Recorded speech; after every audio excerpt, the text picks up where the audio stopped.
Oh, hi there, and welcome to the Lostlorn Forest. A very peaceful and serene place of things and stuff. I don't really know where I'm going with that sentence. Anyways, as soon as you enter, we are greeted with Pokemon battles. Yay!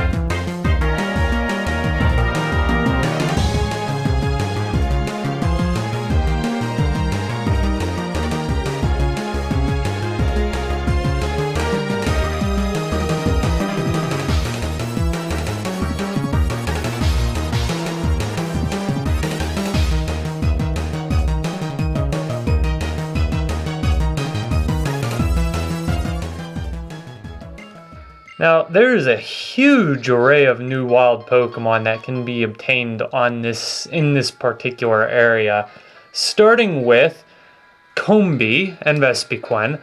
Now, Combee is something that if you are using it, it has to be female. No exceptions, because otherwise it won't evolve into Vespiquen.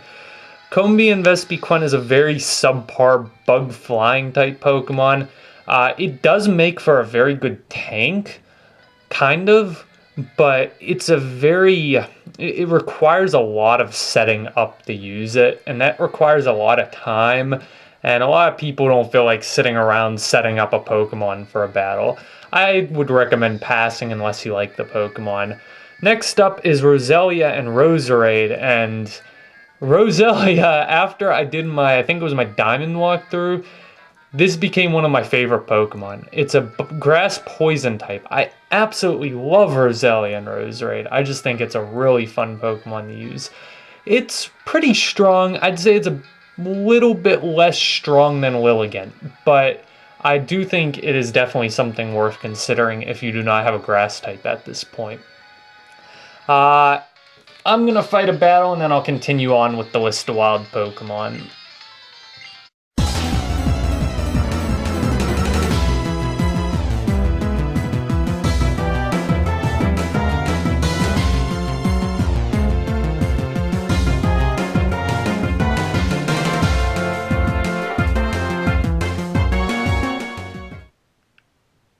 Heracross is exclusive to Black 2 and Pinsir to White 2.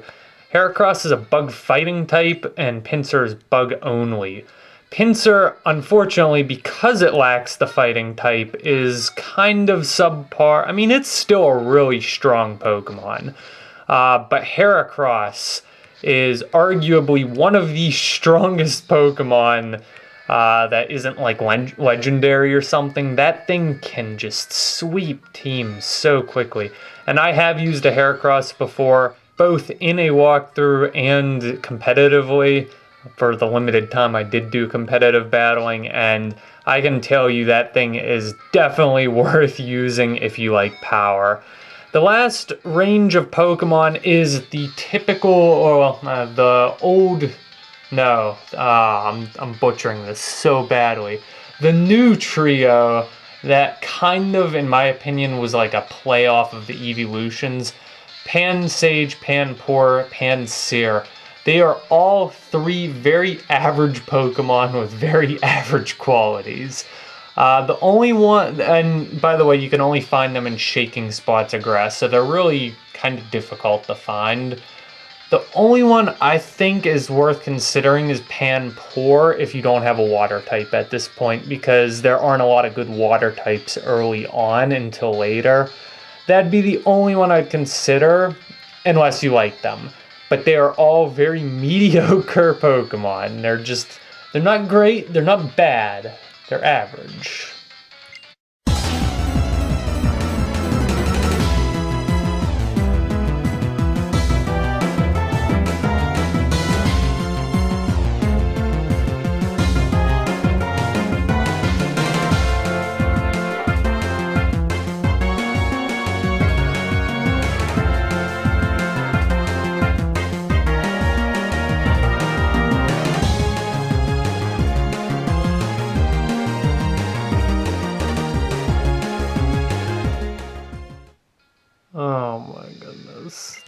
Double team.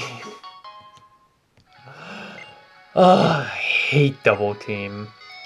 I remember I had a double team that I used in the Battle Frontier in Pokemon Emerald. And I just hate double team because it's one of those things where when your enemy uses it, you can never hit them. Like, they just become immune to everything. But when you use double team, they still hit you like every single time. It's just so stupid. I hate it. What item did I pick up? I should have picked up like a leaf stone, I think, maybe.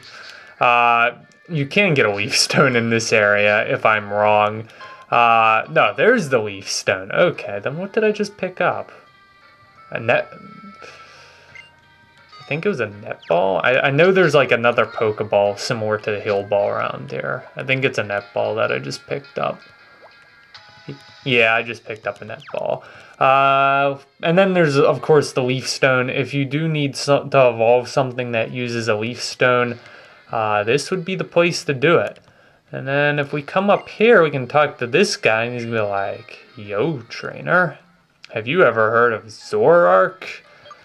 Really cool Pokemon. One of the few 5th gen Pokemon that I am fond of, but at the same time, I feel like it's some sort of Lucario ripoff. Like, that's just how I feel about it.